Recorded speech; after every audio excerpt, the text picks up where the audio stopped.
Once blood enters the circulatory system, it has to have a mechanism to move throughout the vessels of that circulatory system. It has a mechanism to flow. So blood will flow from an area of high pressure to an area of low pressure. So if we look at a tube, and we just sort of draw this generic tube here, like so. We have basically an inlet, so we'll call this in, and we have an outlet, we'll call this out. Okay, so inside of this tube, there is a pressure at the inlet side and there is a pressure at the outlet side. So if we take that pressure difference, we'll call this pressure in and pressure out, and we look at the difference, so we say pressure in minus pressure out, that gives us the pressure difference across the tube or along the length of the tube.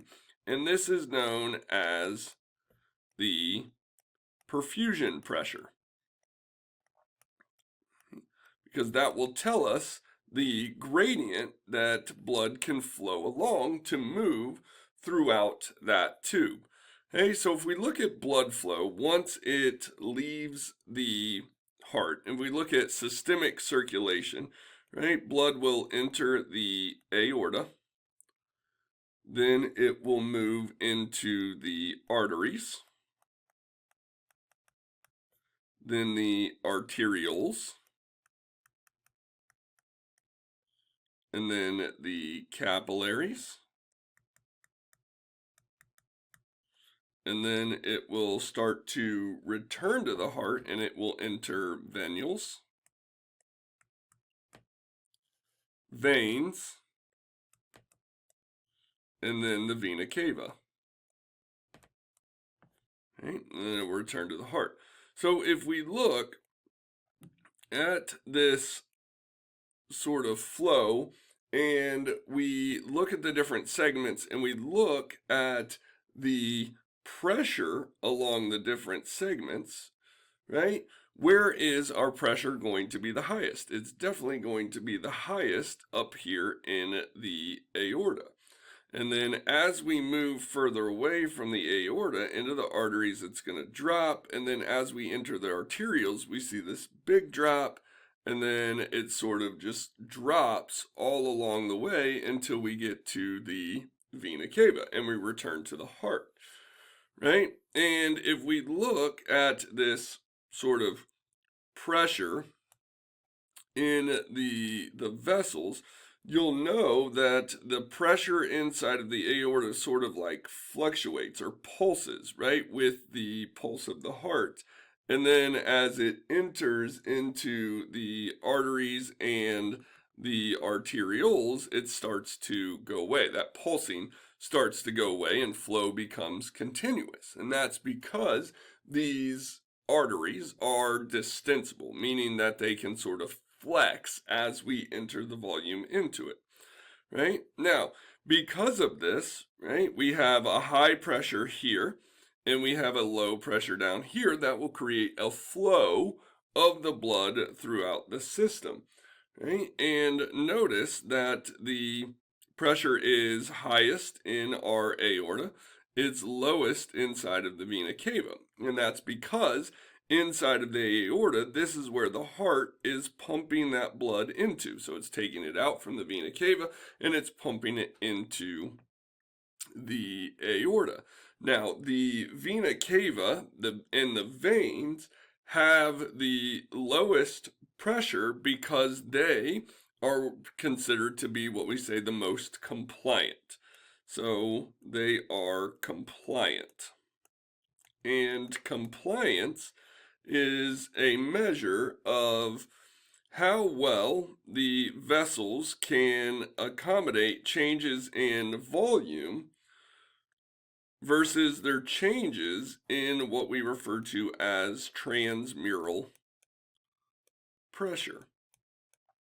So that transmural pressure is, if we look, this is our tube, Okay, we have a pressure over here and we have a pressure in here. Right, that pressure difference across the wall of the vessel is your transmural pressure. Right, so that pressure difference across the wall is the transmural pressure. So the veins are much more compliant, meaning that as we change the volume of blood within them, right, the changes in pressure is not as great. So we can add a whole bunch of fluid to the veins themselves, and that's not going to change the transmural pressure that much, right? And so because of that, the veins or the venous system are what we call volume reservoirs, right? They hold a lot of the blood, right? And our arteries are what we refer to as pressure reservoirs because they have the highest pressure, okay? So if we were to say, let's say we were to stop the heart, right? If we were to stop the heart, what would happen is that the blood would essentially stop flowing and the pressure across all of the arteries and the veins would all be the same, right? And that's what we call the mean circulatory filling pressure. Mean circulatory filling pressure.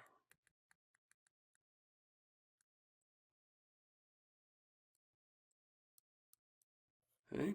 And notice that the mean circulatory filling pressure is very, very low. So as we start the heart, right, we have this massive change in the aortic pressure, but a very low change in the venous pressure or the vena cava pressure, right? And that's because that the aorta, right, has a low compliance to it, meaning that as we change the volume, right, we increase the volume a lot, we're going to get a very large increase in that transmural pressure.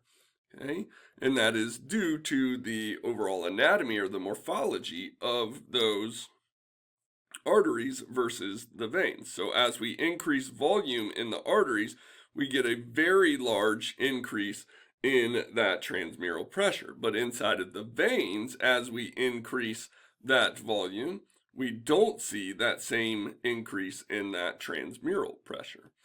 Okay, so because of that, right, your aorta and then your arteries have this high pressure, and that creates that pressure gradient, right?